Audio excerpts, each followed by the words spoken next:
Doing well. Winning, you can't take it for granted. First of all, it was a great team win. I was really proud of our defense. Anytime a team has the ball 11 times and they score three possessions, that's a pretty good night. So I thought the energy was there, the effort was there. Sure, is there some stuff to clean up upon? Absolutely, there always is. Certainly, we had opportunities, I thought, at the end of the game to kind of close it out, and we didn't. But it's always good to go back and correct those things when you win a football game. So, it's a team that in the Pittsburgh Steelers that we have a lot of respect for. We knew we were going to get their best shot, and I thought they came out and played really hard. And, but we're really happy right now, and we got to make sure that we, again, hit the reset button, get back to work tomorrow and focus on the Bengals. But I also just, it's been a special day, just, I guess, for the LaFleur family, if you will, with the New York Jets getting their first dub. So really happy for my brother and Sala, and with that, I'll take any questions. Matt, do you have any idea about the severity of Jair's shoulder? I do not. Obviously, he's a guy that's really important to us, just one of the premier corners in this league. So certainly, we'd like him to. Hopefully, it all checks out well, and he'll be back with us. You've mentioned how you wanted to get Randall more involved with no Marquez, especially. Did that kind of feel like this was the game to do that? I think it just kind of happened that way. Certainly with MVS out. It provided more opportunity for Randall to get into the game. We had Allen more at the Z position. We used EQ quite a bit as well. But, it just kind of happened that way. And Randall made the most of those opportunities and made some critical plays on third down, anytime in the red zone, especially making those plays. So just really happy for him. I'm sure it was pretty special for him coming back in here, and even though it was our second game, but to come out with 2 touchdowns, it was the first time for him to get introduced in front of this home crowd, and you could hear the roar. So the love and respect that everybody has, not only from the outside but from within our locker room for him is pretty special. He is a great player, a great person, and means a lot to this football team. What is it about Randall on third down specifically as a veteran? Is it him being an experienced guy? Is it the chemistry that he's got with Aaron? What is it about that down? Detroit and then tonight, obviously, if it's the same thing. Yeah, I know. He knows how to run routes. He's a veteran guy, and they were running a lot of like two match type coverages. I think they were certainly concerned with Devontae. And so that provided opportunity for other guys to, win their one-on-ones, and he certainly did that, especially in the slot. And I know that there's great chemistry with him and Aaron, and we had great protection all night. I thought, for the most part, I thought our guys up front really battled and did what they needed to do to give Aaron the time to work through his progressions and. But just, really happy for all those guys. I look at defense, I think they went 75 on the first drive, 60 on the fourth quarter drive, and 140 odd the rest of the way. What did you get done on that? Yeah, I thought our defense was playing hard. I thought they were well prepared, and, it seemed like there was pretty good pressure on Ben, and that was important going into this game. And, I just think our defense is getting better and better, and hopefully we can continue that. I think Joe's doing a good job of getting the calls into our guys, and that has gotten better as the season's progressed. And I think that's always important, is to make sure we get those calls in quickly to our guys so they can kind of see the offense, break the formation, and, go out and play ball, make sure the communication's on point, which I thought it was pretty good. I thought that the tackling for the most part was pretty solid. There were a couple instances where they were able to break some tackles, but all in all, I thought it was a pretty good plan. Matt, is there any chance that Alexander is done for the season, or do you feel pretty good that at least that's not the case? I have no idea. I have not heard yet, so I'm hoping that he'll be okay. quick. It seemed like the past 2 games, you guys didn't have a lot of situations where you were really behind the sticks, 3rd and long. As a play caller, how exciting and encouraging is it for you that Aaron finds a security blanket like Randall 4 times in those 3rd and long, 3rd and medium situations in this game? How much does that open things up in your mind? Yeah, that's big time because you got to convert, and I think our offense did a pretty good job overall on 3rd downs. Was it 9 of 15 or something like that? So, and there were some opportunities where we thought we had some things that we just maybe have to execute a little bit better on, and I'm certain there's some calls that I'll go back and look at the tape and be like, man, that was a bad call. There always is. So. But I thought our guys, for the most part, we kind of took the air out of the ball in the 4th quarter, and then when we did, we just were a little bit short on a couple of those opportunities there. But I thought our guys played hard, all in all, and I was proud of their effort. Mo explained to us the other day about the timing of the operation on field goals, but you almost got the game winner block last week. I don't know if that was the right call or not on the offsides today, but it's both the same size. Is that a concern for you, and were you fairly confident that that was offsides? I was in the moment. I was talking to Jason here a little bit ago, and he said it was pretty close. So I'll have to go back and look at it. Certainly, in live time, you could tell they got a great jump on it. So I don't know if it's something that we're doing up front or whatnot. But I thought there was no way that they couldn't have been offsides, but I heard it was pretty close. So we'll definitely take a look at everything and find ways to try to improve and make sure that we rectify those mistakes.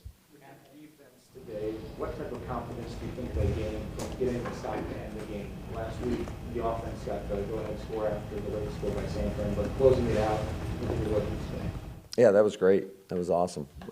Stokes making that big-time interception there at the end, and I was really proud for him because I know that he's a guy that he is wired the right way. He comes to work with the right attitude, with the right mentality, and I think he'll continue to get better and better and better the more we progress through this thing. And I just love what he's all about as a person. I think he's got a really great skill set to complement that, and we're fortunate to have that guy on our football team. And certainly we definitely were getting thin there in the secondary towards the end of the game.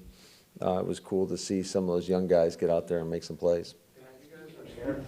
I believe after the Jets game, you had mentioned that in practice they kept going quick out on them, and in that Jets game go out and up and they complete the pass. Aaron just told us a story today how they kept going out, and then they did out and up, and they were, he wanted to see how Eric responded to it, and he was all over it. Where have you seen that growth from Eric over the course of the last couple months? Well, I think that's a great job by our defensive back coaches, first and foremost, Jerry Gray, Ryan Downard, Justin Hood, just doing a great job with those guys on a daily basis, preparing them the right way. But also it's a great credit to the player. And I think just like anything in this league, the more experience you get, the better you're going to get. And it was big time for him to make that pick. And Matt, Aaron admitted that there are certain things he can't do that he was able to do in, say, 2011. But how valuable is it as a coach to have an older, experienced quarterback that still can do absolutely all the things you need him to be able to do to make your offense tick the way it does? Oh, that's everything. It doesn't matter what you call. It's how those guys go out there and execute. And certainly you're never going to be perfect as a play caller, and you just hope that when you're not, those guys make you look good. And fortunately for us, we've got a lot of great players that can get that done. But it was cool to see him scramble in for a touchdown. I know Pete tried to write a disparaging story on Aaron earlier this week about how he can't use his legs, but that was good motivation, Pete. Appreciate it. It's great to see you here, too. With Corey Dillon or AJ Dillon, what does he add to your offense this year? And how do you determine the rotation there with him and Jones? Well, it was one thing that we knew going into this game, that we were going to make sure that he is involved in the game plan. And certainly, I think, it's a long season. I think I said it earlier this week, just how hard it is if you have just one guy that you feature.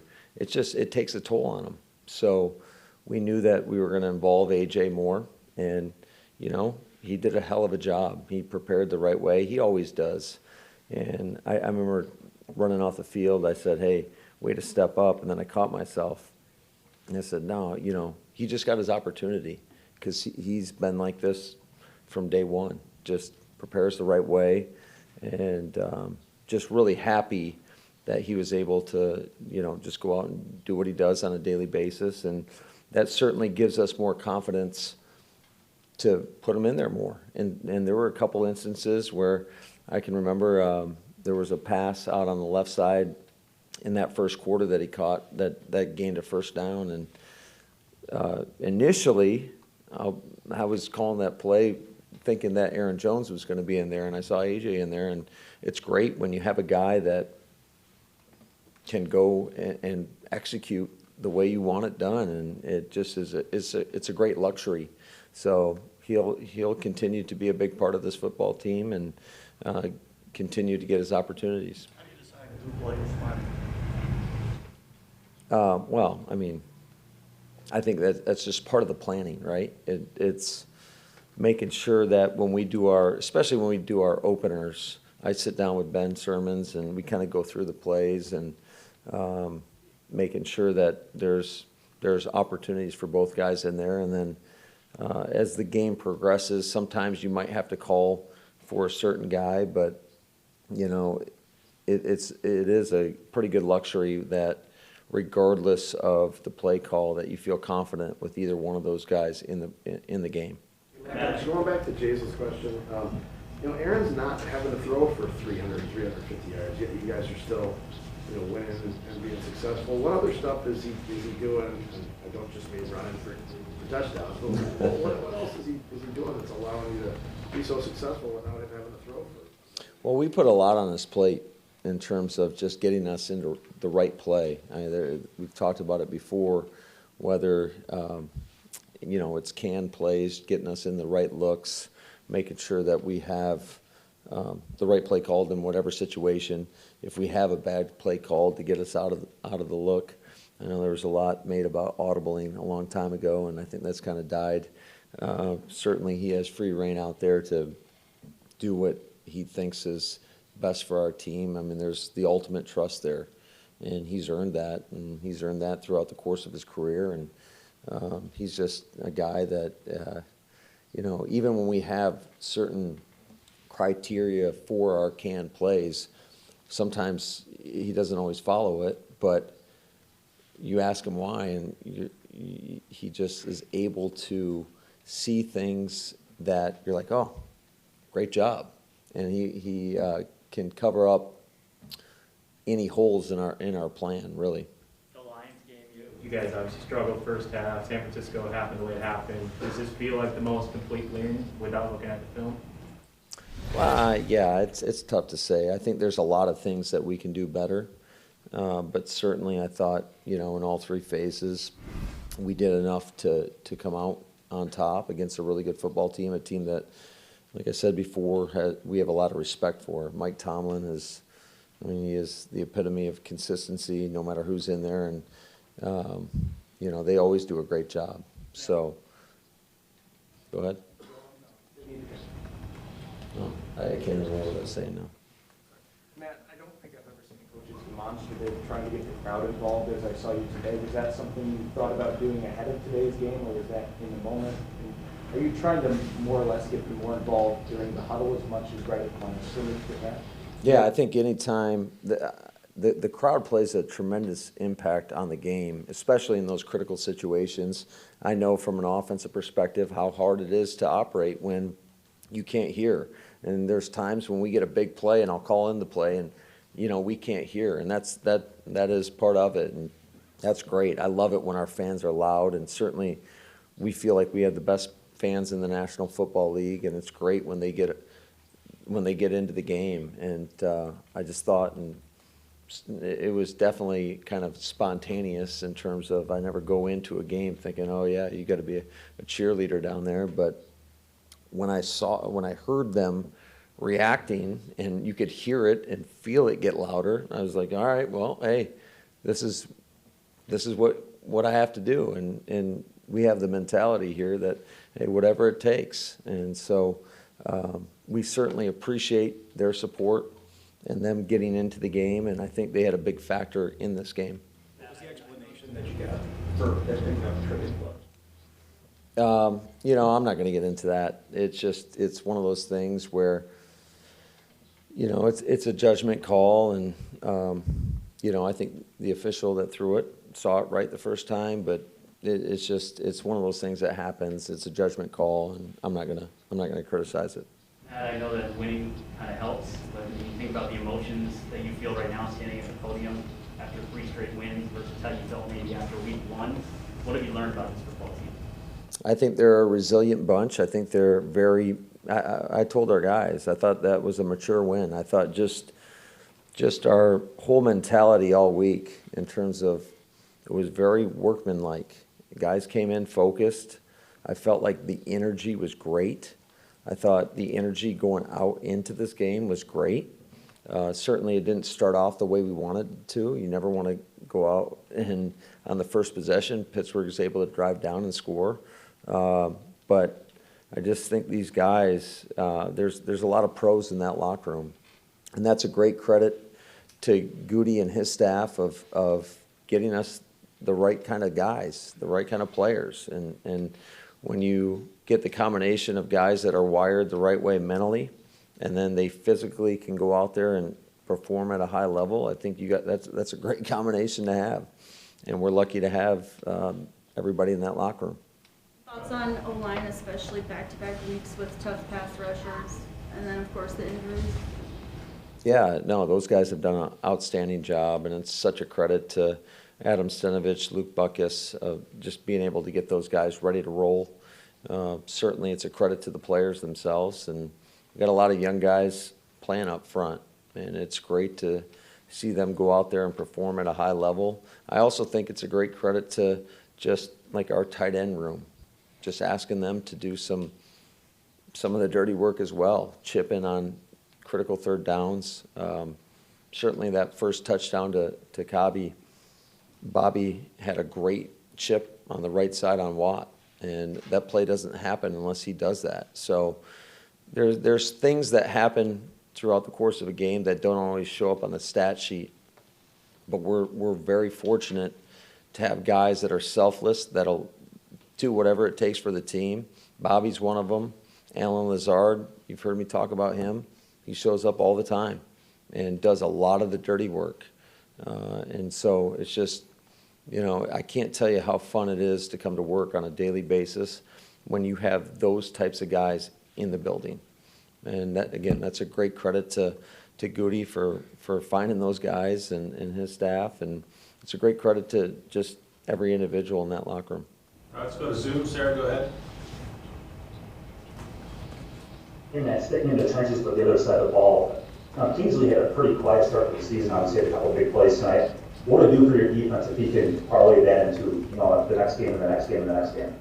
Yeah, that's critical. I think everything starts up front in this league, and especially when you're going against good fronts. And one way to do that is you got to affect the quarterback, and the more he can do that, that certainly is going to provide a spark for us. Certainly we miss the presence of Z out there, but I thought all the other guys, they realized that. I love the play of Preston. I love the play of RG.